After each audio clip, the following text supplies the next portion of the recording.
Hey guys, Zane from the Infinite Jukebox here with another album review, and today I wanted to talk about the new Richard Dawson record, The Ruby Chord.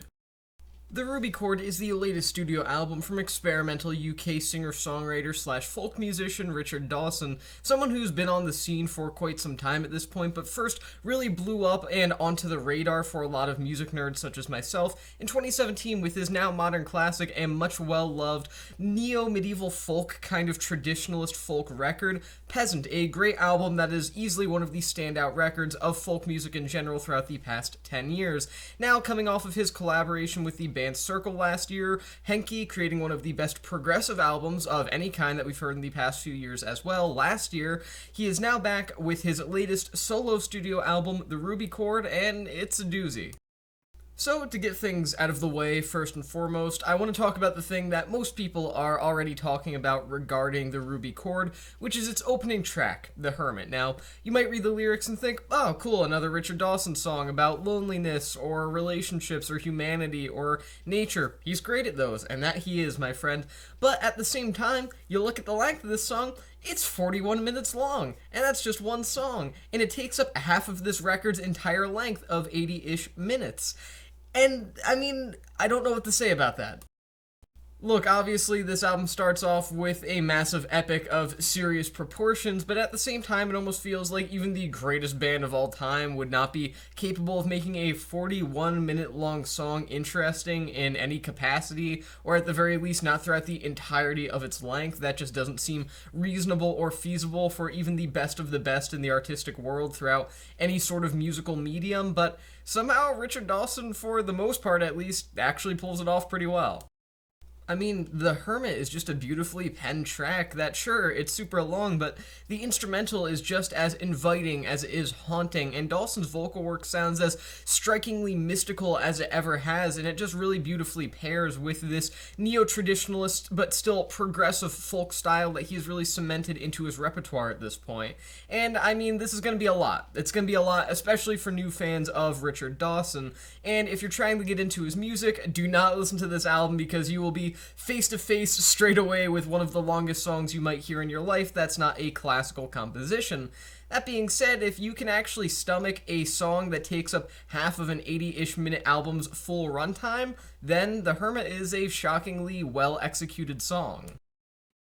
Sure, the length may feel very extreme, and to some extent it definitely is extreme. Over 40 minutes, over 20 minutes is pushing it for most songs, no matter what band does it, but nonetheless, the payoff for The Hermit is excellent. Again, the lyricism is just absolutely superb, and I do highly recommend it to those that think they are capable of actually enjoying a song for that long, as it's easily the most impressive song on the entirety of the Ruby Chord, which is composed of nothing but impressive songs.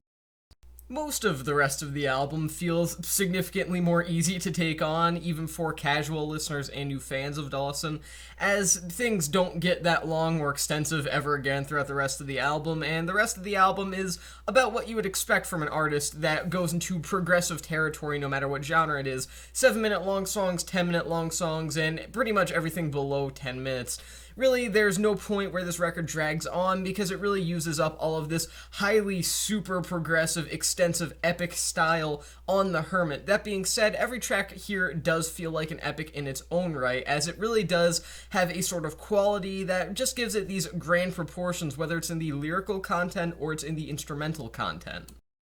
For example, you have the track Museum, which the lyrical content of that song heavily focuses on a sort of futuristic retrospective of humanity, and it kind of takes on a sonic aesthetic that implies a sort of post-apocalyptic but peaceful landscape that now reflects on some sort of life form looking back at humanity, and obviously that's some emotional weight overall, and it adds a sort of dramatic flair to that particular song and the rest of the listening experience as a whole that Dawson is always capable of molding into something especially great, much more so than many other artists that try the same thing but fail to actually live up to emotional expectations.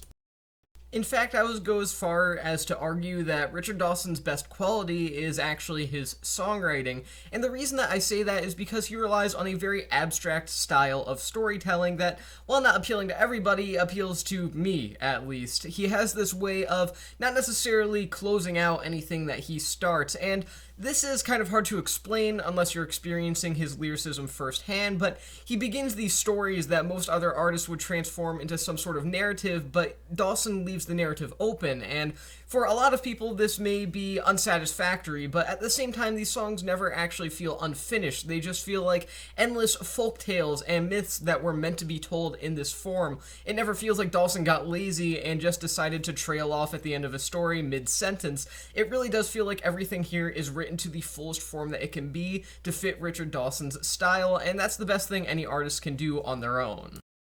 The Ruby chord closes off with the choruses and string sections of the final track, Horse and Rider, and it's just an elegant experience that beautifully caps off an already pretty stunning album overall, and it just ends off in an explosion of elegance in a way. This entire record feels extremely powerful, yet it has this certain majestic subtlety about it that makes it easy to stomach despite its progressive tendencies.